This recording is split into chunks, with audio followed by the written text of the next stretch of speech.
Most people think their financial life has two stages: broke, then not broke. But that's not how it actually happens. There's a series of moments, quiet, invisible, almost unannounced, that separate the person who struggles with money for the rest of their life from the person who doesn't. Nobody throws a party for these moments. They don't show up in personal finance books. No influencer makes a reel about them. But here's what's strange. Almost everyone crosses them in roughly the same order. And if you miss even one of them, if you pass through it without realizing what just happened, you usually end up going backward, sometimes for years. So today, we're going to talk about the 6 money milestones that nobody tells you about, not the obvious ones, not save 3 months of expenses or invest in your 20s, the ones that happen inside you before the numbers change. My name is Garrett, and I've been obsessing over the psychology of money for a while now. Not the math of it. Most people understand the math: spend less than you earn, invest the difference. The math is simple.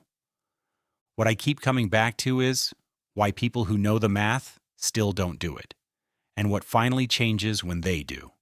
What I found is that it's almost never a single decision. It's more like a series of internal shifts, quiet ones. And most people don't even notice when they've crossed one. Here are the 6 that I think matter most. The first time you feel pain when you overspend. Think about the first time you ever got a paycheck.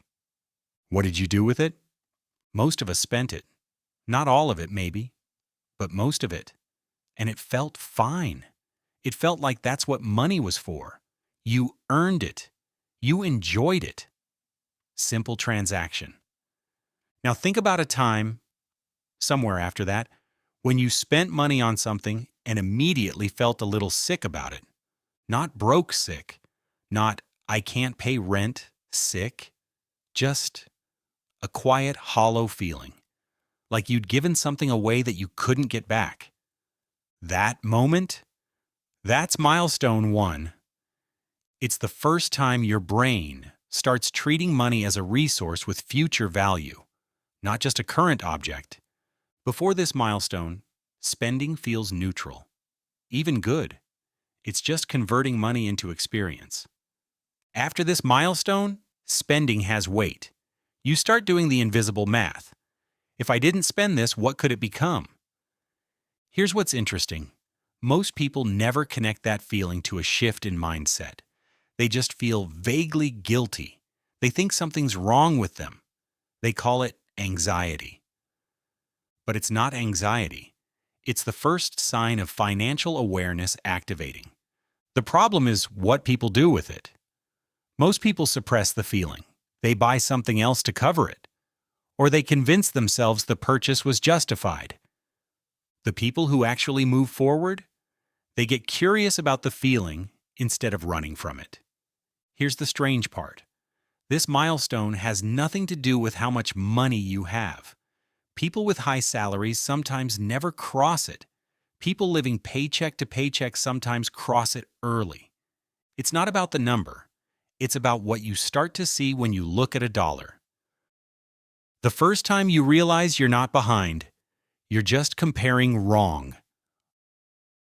Let's talk about Marcus. Marcus is 29, makes decent money, has some savings. Nothing dramatic, but he's not in debt. By almost any real measure, he's doing okay. But Marcus doesn't feel okay. Because every few days, he sees something. A friend buys a car. An old classmate announces a promotion. Someone on the internet posts their portfolio returns. And Marcus quietly does the math and concludes that he's losing. This is one of the most financially destructive forces that nobody names: reference point poisoning. Your reference point, the baseline you compare yourself to, is probably not real. It's a highlight reel. It's selective. It's survivorship bias in human form. The person who posted their portfolio gains didn't post the year before when they were down 40%. The friend with the new car didn't mention the 7-year loan. The classmate's promotion came with 60-hour weeks and 2 rounds of burnout. But you don't see that. You see the output, and you measure your entire financial life against it. Milestone 2 is the moment you stop doing that. Not because you stopped caring, but because you finally realize what you were actually measuring. You weren't measuring your progress. You were measuring your story against someone else's highlight. Those are not the same thing. When people cross this milestone, something interesting happens. They get more productive. Not because they stopped being ambitious, but because they're finally measuring against something real, their own trajectory over time. Am I doing better than I was doing 12 months ago? That's the only comparison that has any useful information in it. Milestone 3 is where it gets a little uncomfortable, because it's about something most people never admit they're doing. The first time you realize you've been using money to feel like a different person. This one is quiet, and it sneaks up on almost everyone. At some point, most of us start spending money not on things we want, but on an identity we're trying to become. The fitness gear bought by someone who wants to be a person who works out. The premium coffee habit adopted by someone who wants to be the kind of person who has premium taste. The business books stacked on the shelf by someone who wants to be the kind of person who reads business books. None of these purchases are necessarily wrong. But there's a specific psychology happening underneath them that matters. When you're buying the feeling of being someone, rather than actually doing the thing that makes you that person, you're essentially renting an identity instead of building one. And identity renting is expensive because the feeling fades quickly, and then you need another purchase to refresh it. Behavioral economists call this a self-signaling mechanism. You're not buying the item. You're buying evidence for an internal story about who you are. Here's the brutal version of this truth. If you look at your last 20 purchases, how many of them were about what you actually needed? And how many were about who you were trying to become? Milestone 3 is the moment that question stops being uncomfortable to ask. When you cross this milestone, spending doesn't stop, but it changes character. You start buying things for what they do, not for how they make you feel about yourself. That shift alone can quietly restructure someone's financial life, not through discipline, through clarity. There's a reason the luxury goods industry is one of the most profitable on earth. They're not selling products, they're selling identity confirmation. And it works until it doesn't. The first time you actually feel the cost of delay. This is the milestone that changes the math. Not because the math changes, it was always the same, but because you finally feel it. Most people understand compound interest as a concept. They've seen the charts. The graph that shows $100 a month for 40 years becoming something that looks impossible. But understanding compound interest and feeling compound delay are completely different experiences. Feeling it usually happens one of two ways.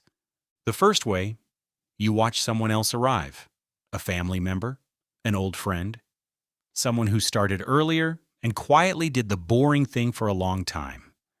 And you see where they are now, and you feel for the first time the actual weight of time.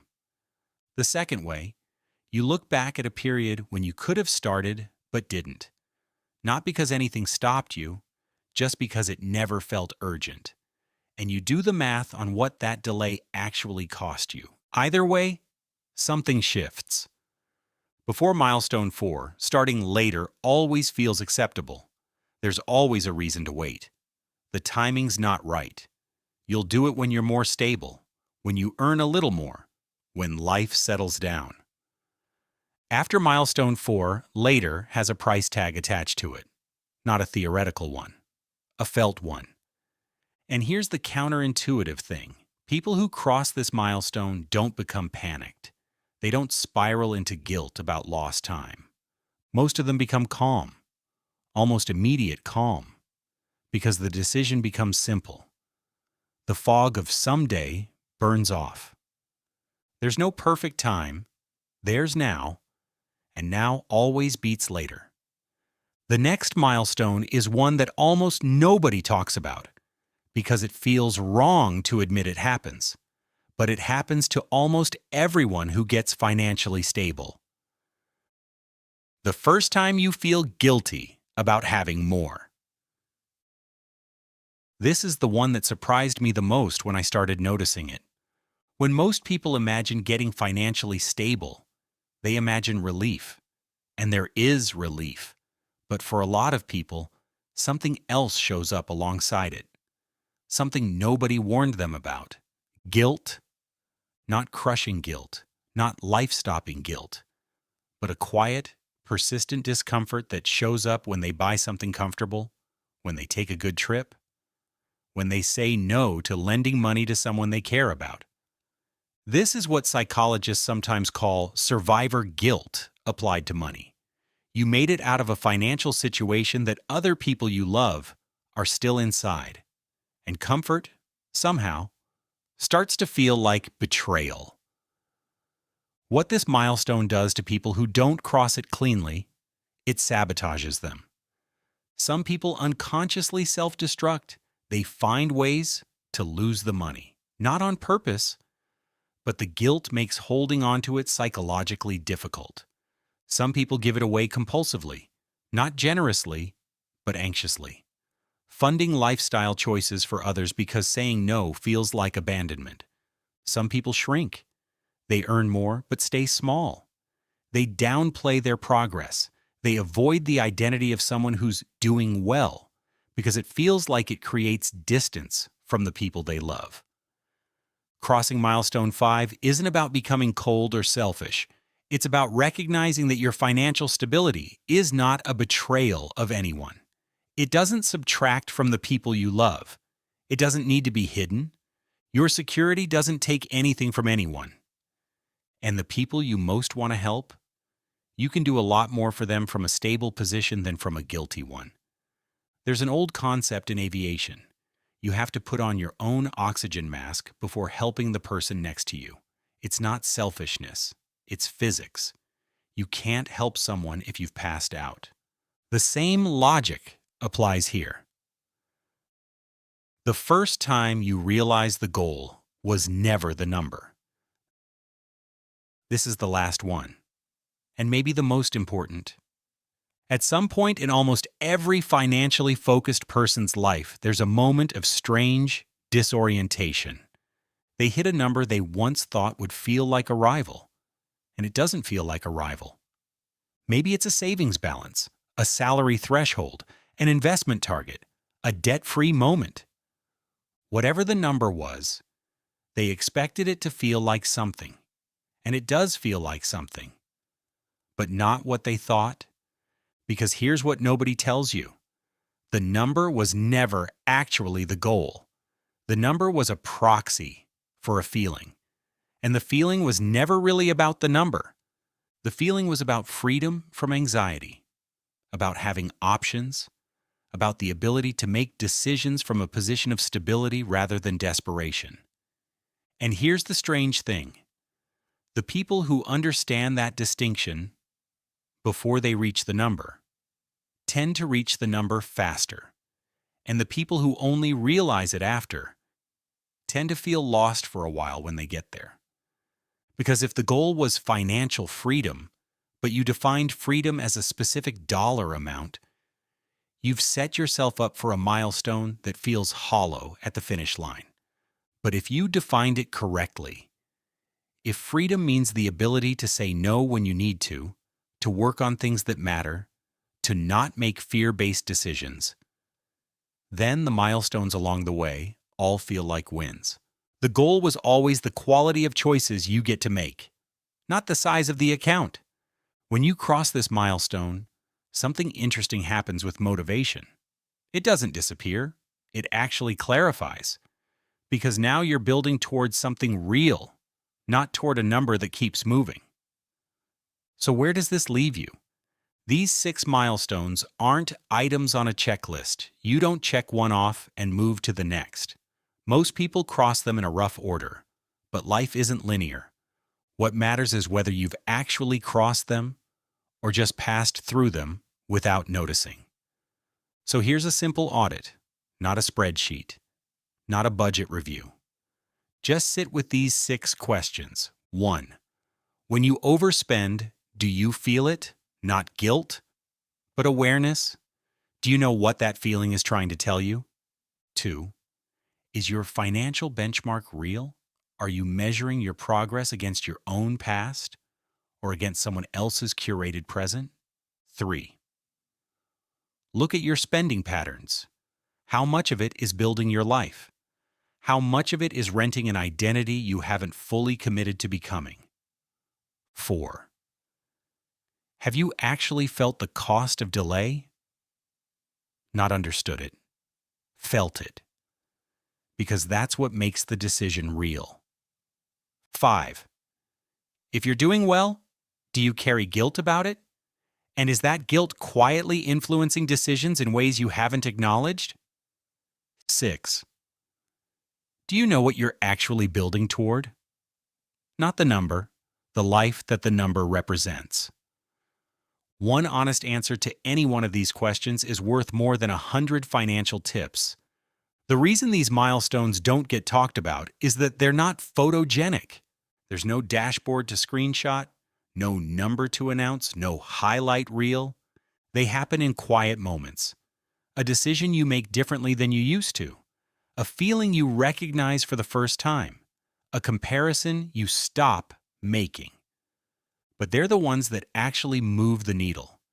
Because the people who permanently change their financial lives, not just temporarily fix them, almost always trace it back to one of these moments, a shift in how they saw something. Not a new strategy, a new perspective. The math was always available, the information was always available, the shift was always internal. I'll see you in the next one.